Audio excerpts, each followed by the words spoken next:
Hello, everybody. Welcome to today's Career Crush Q&A. I'm Emily Aries, the founder and CEO of Bossed Up, and I am so excited that you've taken some time out of your day, out of your lunch hour, to join us here today for a very special conversation with Alex Dickinson, the co-founder of Ask For It, a boutique consulting firm that helps women and organizations that support women navigate the world of negotiation. Thanks so much for being here, Alex.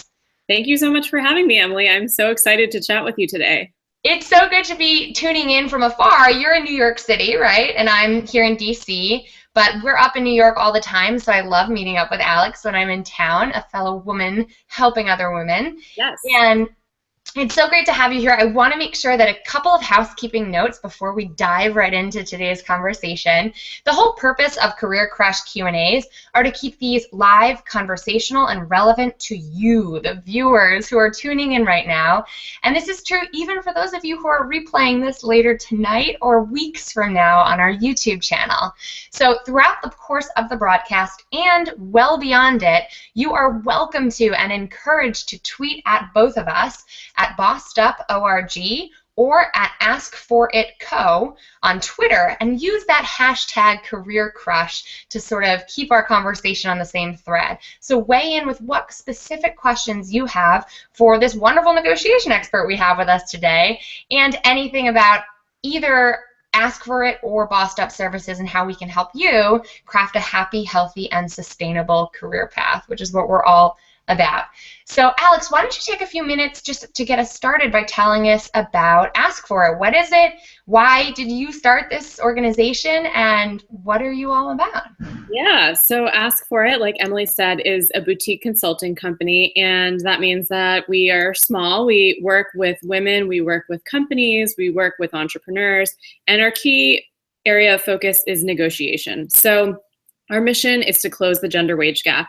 The gender wage gap is a big, thorny issue. It is not something that there is a magic bullet that's going to solve, right? It's not going to be one piece of legislation comes down from the president and it's over. It's complicated, it's thorny. There's a lot of different issues, and I'm not going to sit here saying to you, well, we have a wage gap because men are jerks, or we have a wage gap because women can't negotiate. It's not that simple, of course.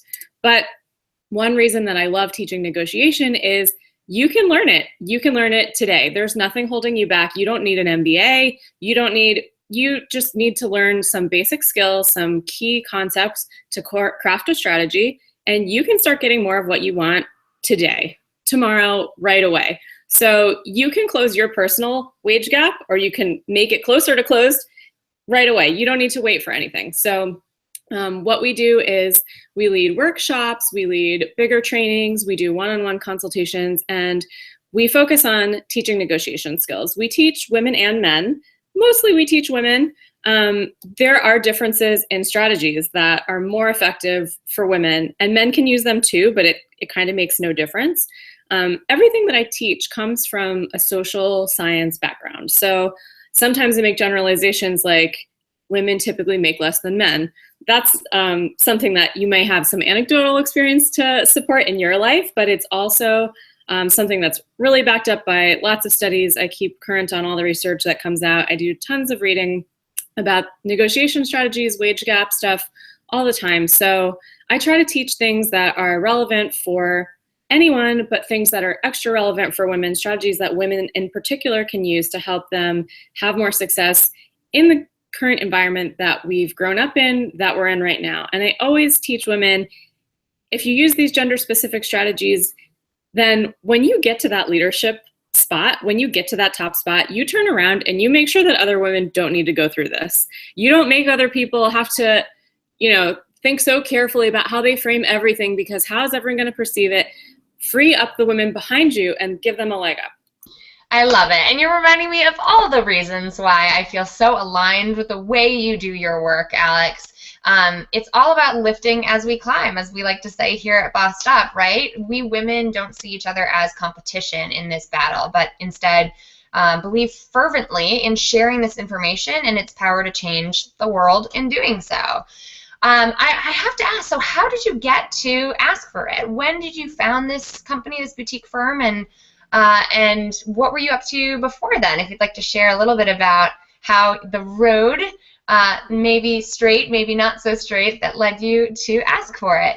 Yeah, so Emily and I know each other, but for those of you that don't know me, almost anyone who knows me knows that I like to set a goal and draw a straight line to it so I can achieve it as quickly as possible. I don't know if there's any other type A ladies out there watching this right now, but that's me. So when I decide I want to do something, I'm going to do it.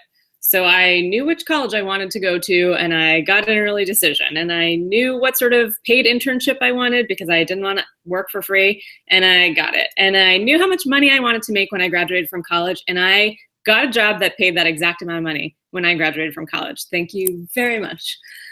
Sounds so fabulous, doesn't it?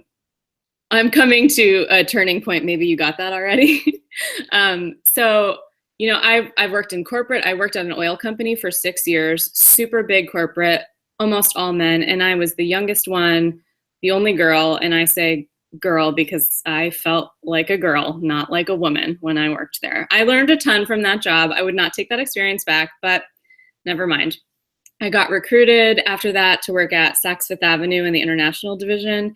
And I was like, jobs are like men. You want to be pursued, or ladies, depending on whichever way you go. It's fine. Just saying, you want to be pursued, so much better to be recruited. Like none of this, you know, begging, you know, with a cover letter or whatever. So I went to Saks. I worked there for 6 months. That was not for me.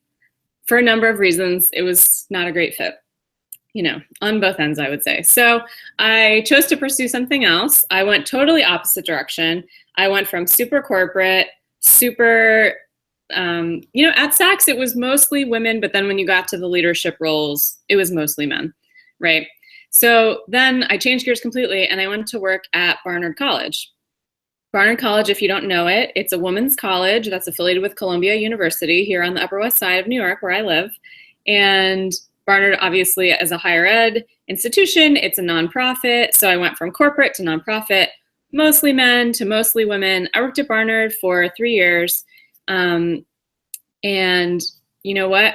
I got laid off from Barnard. Barnard had other, you know, they had changes going on and I was part of it and I got laid off. Me, who is like super goal oriented, super high achieving, or at least overachieve, I don't know. Not to be like, I'm so great, right? But this, yeah, you know, anyway, obviously it's like crazy. It's crazy for me to even think about, but it can happen to anyone for any reason. You know, organizations have priorities and that are bigger than the individuals that are part of them. Right. So any negotiator worth her salt knows that you need to have alternatives in order to give you power in a negotiation. And you don't necessarily reveal to your counterpart what your alternatives are. You just know them because they give you power, right? So I had been working on Ask for It on the side. It was my side hustle, you know. I had a co-founder and we had a lightning bolt moment one night and we were thinking like, we were both sharing stories about women in our lives who had left opportunities on the table when they could have asked for more. And we were like, we got to do something about this, you know. And I come from a communications background, a teacher, a training background, a gender background. And so this is all in my wheelhouse, all stuff I'm super interested in and have been studying for a long time. And we talked about it. And, you know, the first event that we did, we brought in somebody else to do the training. So this is all sort of going along quietly on the side when I got laid off. And, you know, I thought about what my alternatives were at that point, what I wanted to do. Did I want to go work for somebody else? Did I want to take some time for myself? You know, different opportunities presented themselves to me. And in the end, Ask for It was my alternative. I created it for myself. You know, alternatives don't typically just come out of the air at you. You don't always have 2 competing job offers at the same time, right? That's maybe right when you graduate from college, but after you get your one job after that, it's usually not that simple. Right. You create your alternative for yourself. And that's what I did. And that's what I teach other women to do, is identify what your alternatives are and then figure out a way to make them happen. And how can I support you in making that happen? I love this story because it's so pragmatic, right? I think fundamentally you're about pragmatic progress, whether that's looking at the gender wage gap and recognizing that, you know, this is a big, hairy problem that's going to take a while to tease out, and what can we do about it? Or just looking at the reality of being laid off, which doesn't feel good for anybody, no matter how type A, goal-oriented, overachieving, and experienced anyone is. Like, being rejected and failure is a part of life, and it is universally hard to deal with on the macro and the micro level. And so it's so inspiring. I hear from so many women here at Bossed Up, because what we really focus on is women navigating career transition. As you all probably know, I love this new alternative, right? This new best alternative that so many people are looking at and drooling over, which is side hustle turned full-time. And I want to dig deeper into that a little bit, because ladies who are tuning in, feel free to give us a shout out on Twitter. Use that hashtag Career Crush, or chat right here on our YouTube page or the chat bar. I'm not quite sure what you all can see and what I can see, but send us a little shout. Tell me, are you considering a side hustle? Do you already have a side hustle? Do you see the path to prosperity if you were to fully commit and invest your time in that side hustle to make it your main thing? And if not, is it a goal you have but you just can't find the way? Because a lot of people have side hustles that are great as side hustles. You know what I mean? There's like this interesting diversification of our income streams that I'm seeing in the marketplace amongst job seekers, where it's great to find an alternative in the form of an employer while you have your side hustle and not putting yourself under the pressure of making it happen. I personally started Bossed Up for a year while still working full-time, which I think is pretty typical in today's marketplace, if not a little bit fast, before I went full-time to Bossed Up. So tell me more about how you made that decision, because like you're saying, choice is power.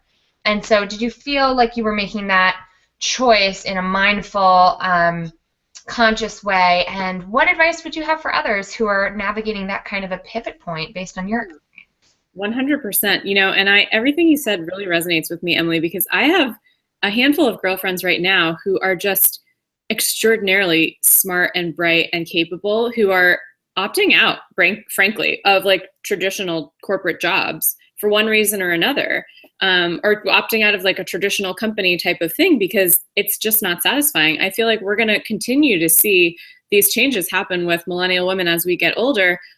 We want to feel, well, I'll speak for myself. I want to feel valued. I want to feel like I'm contributing to something that matters to me. I don't want to feel like I'm scrutinized and like it, you know, if I walk in at 9:01 instead of 9 o'clock, someone's going to have something to say about it, which has definitely happened to me. And so, you know, I know, you know, being your own boss is the best. So if you're thinking about it, you know, to address your question though, about how did I make the choice to do this full time? You know, as I said, I was laid off, and sometimes when you get laid off, you can get some sort of, you know, deal on your way out.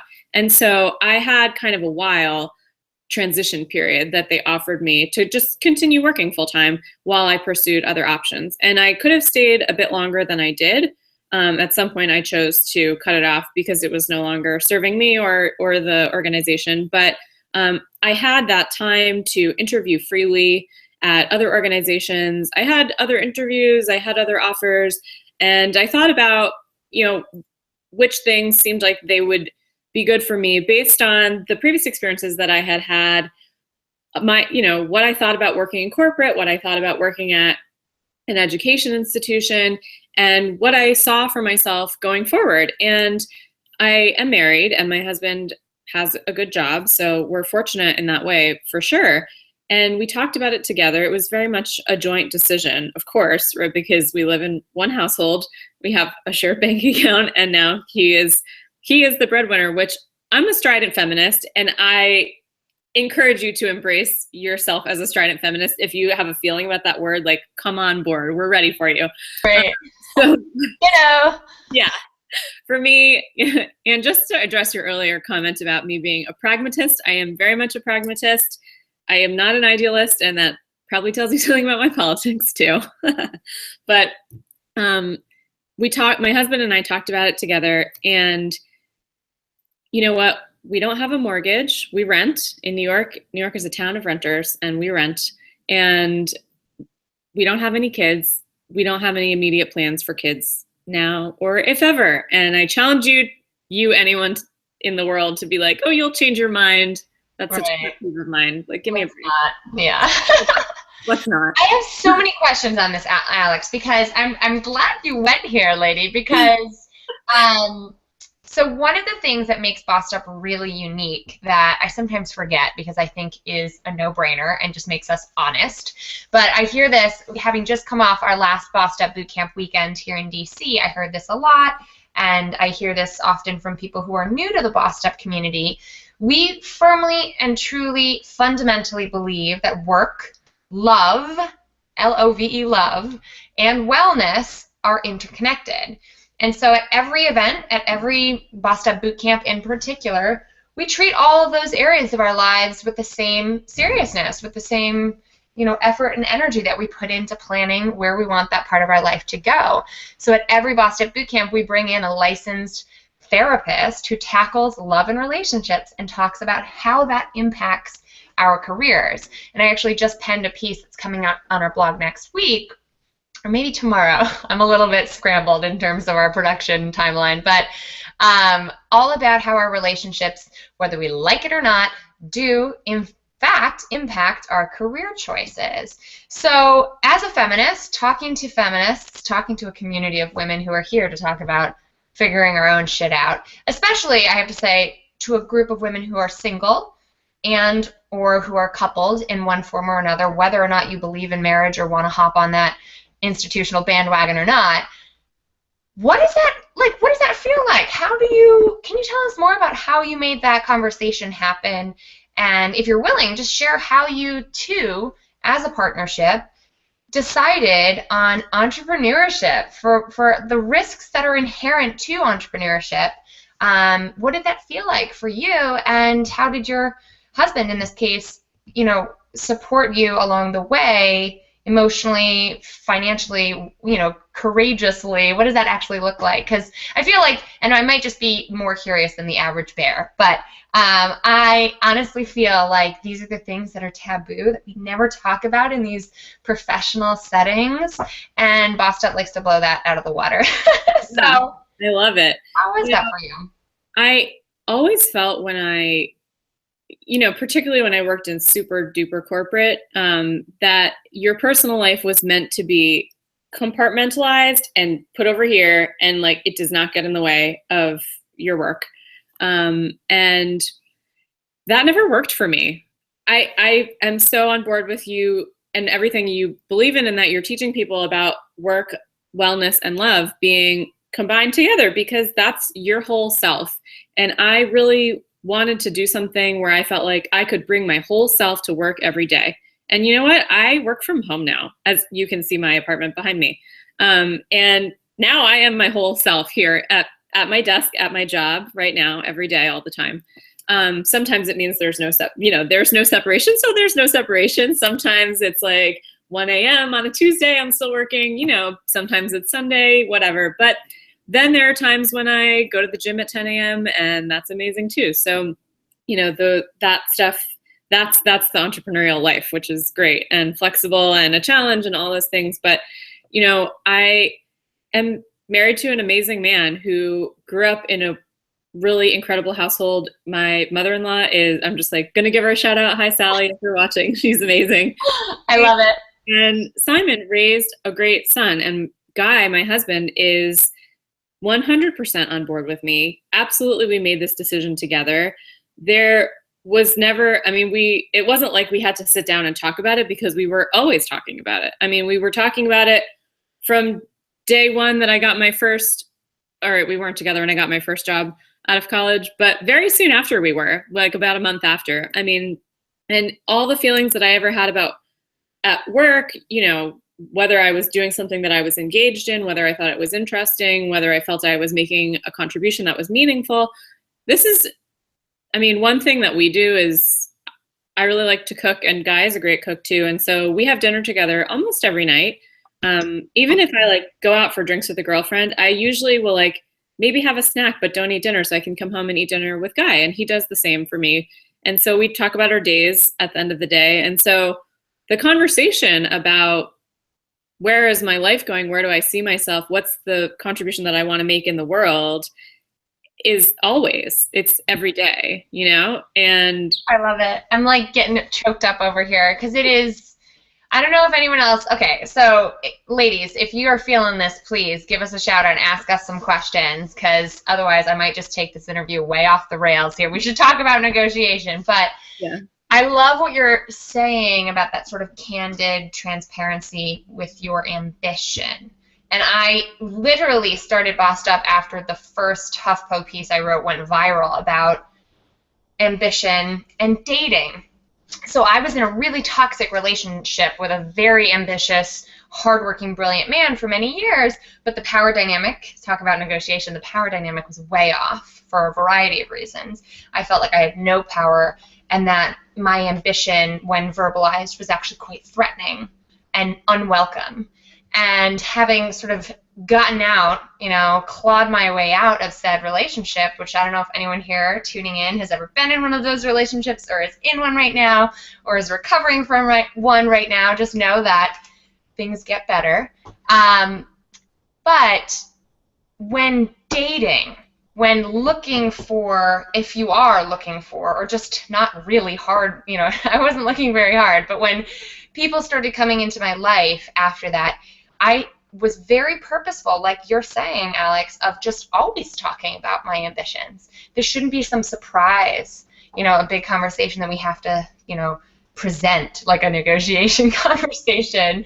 You know, just being transparent about our ambition as women in a world that is still a little bit confused about how they feel about women and ambition, taught me the difference between what I call hot mess chic, which is a much more attractive way to win someone over, is being like, oh my gosh, I'm such a hot mess, come save me, knight in shining armor, versus sustainably successful and bossed up. And so that first piece I wrote was all about that, and it got such a strong response, and it's so admirable to hear how you've carried that through your relationship, and just what a big fucking impact that actually has, ladies. Like, being surrounded by people, whether it's partners or friends, family, or loved ones, that sees you and your ambition and accepts it all and champions it all. It's so exciting.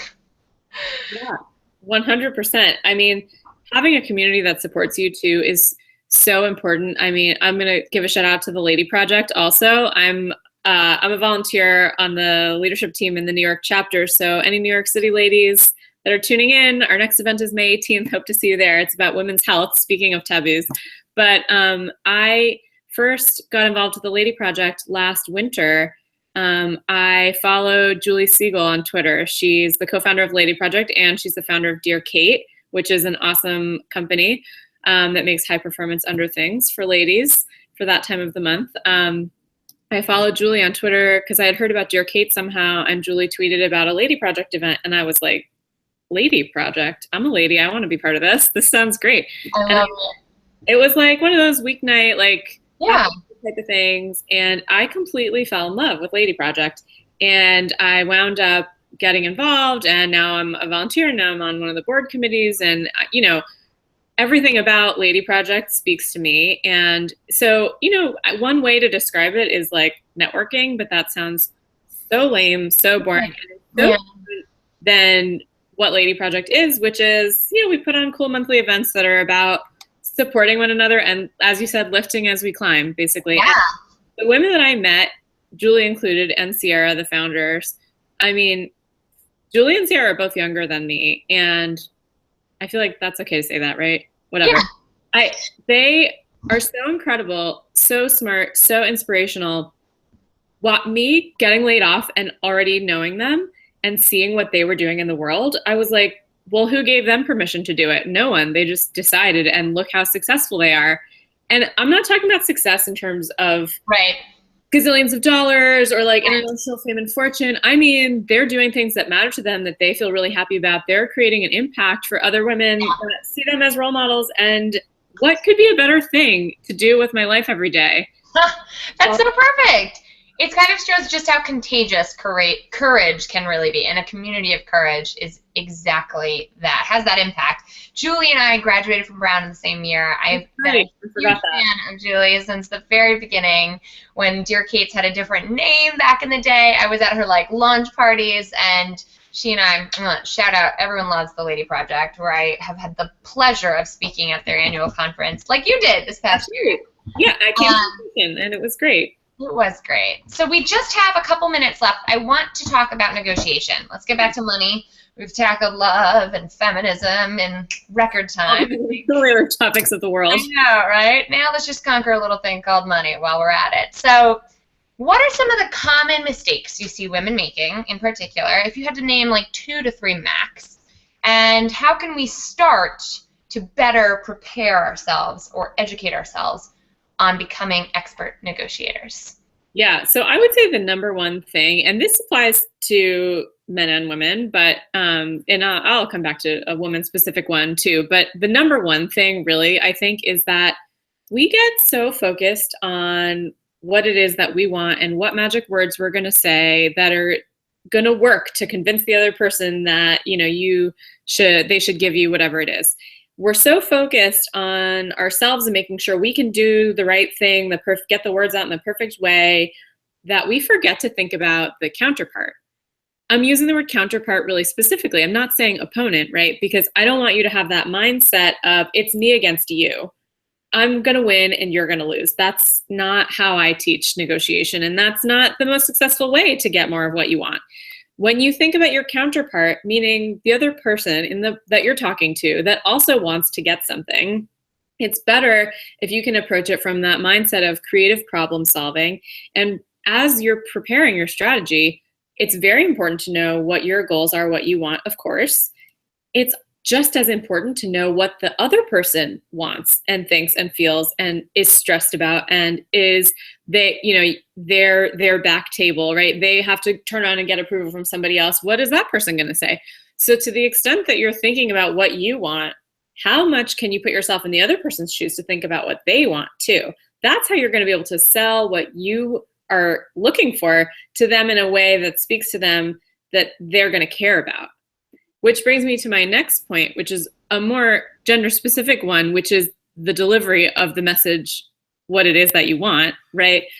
So I know you talk a lot about aggressive versus assertive, Emily, and I'll tell you, I love the research that you share about it. When I teach people about this, I actually say it doesn't matter whether people think you're aggressive or assertive, or whether they know the difference, because assertive, it doesn't always work for women. And I'm just going to take a second to remind you that I'm speaking from a social science research background.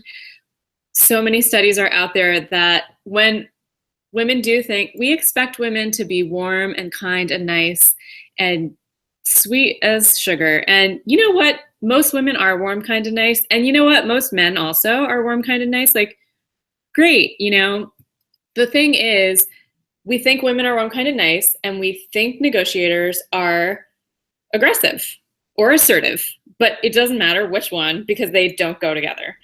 It's kind of it reminds me of how some others have presented this data by saying, listen, it gives me no great pleasure to give this advice. But strategically speaking, and from a research perspective, here's how we should, smilingly, pleasantly present ourselves in this biased world. So I think it's a good point. It's well taken. It's a very pragmatic point of view.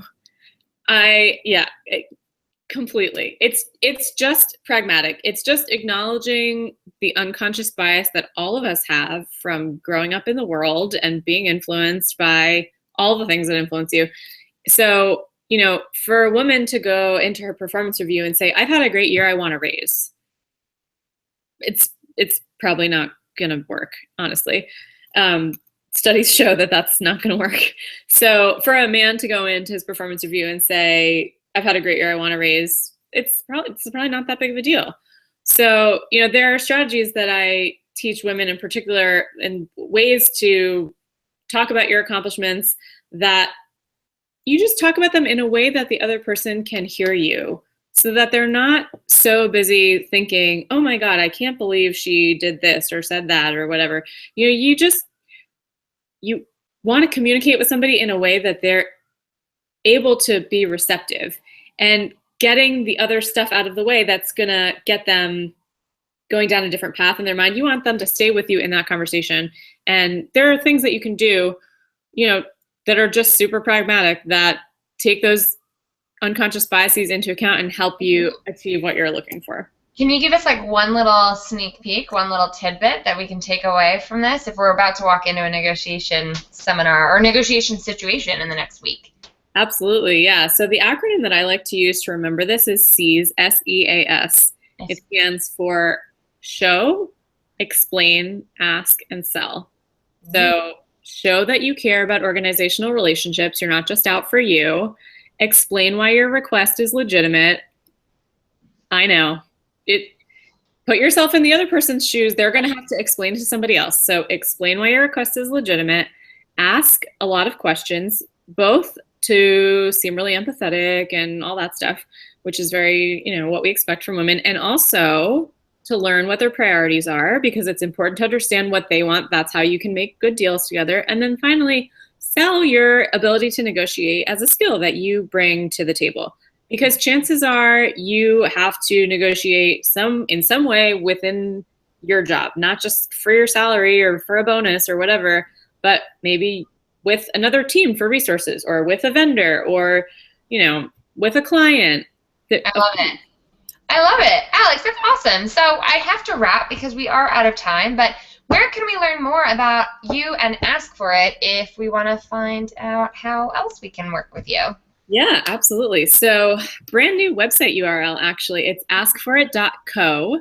And, our previous one, it redirects. So even if you remember this one, it's fine, but try to remember askforit.co. But our previous address was askforitproject.com. And that is, like I said, it started as a side project and it became a real thing. So I actually just switched it over the weekend. It's beautiful. I love it. Looking good, lady. Well, thank you so much again for your time, for sharing your wisdom and all of your wonderful stories with our Bossed Up community. I have been tracking some of our comments online on Twitter. Use that Career Crush hashtag to keep up with that conversation and every conversation we have with incredible women who are inspiring our community to craft careers that they absolutely love. We're back here every Wednesday at 1 o'clock Eastern with an incredible array of women who I have a personal career crush on and want to introduce you to. You can also meet some of these amazing people at our most popular flagship training program, the best thing we do, although I'd argue that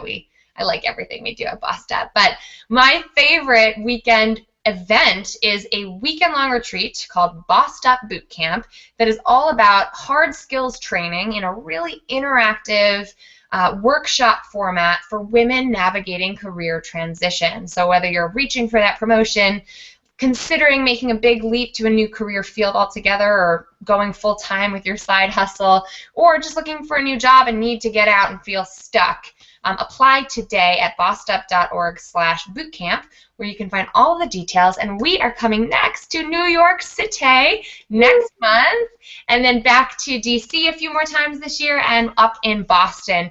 And yes, for all of you wonderful rad women who are saying, I'm in Chicago and I'm in San Fran, and when are you coming out here? We are working on it, so keep your eyes peeled. Sign up for our emails if you haven't already, because that's where we will make these big announcements very soon about ways that you can get involved and help bring Bossed Up Bootcamp everywhere we need to be. Thank you again, Alex, for joining us. That's askforit.co. The sirens outside are signaling me that it's time to wrap, but I can't wait till we see each other again in person, Alex, and thanks again for your time. Thank you so much for having me. Bye. Keep awesome, ladies.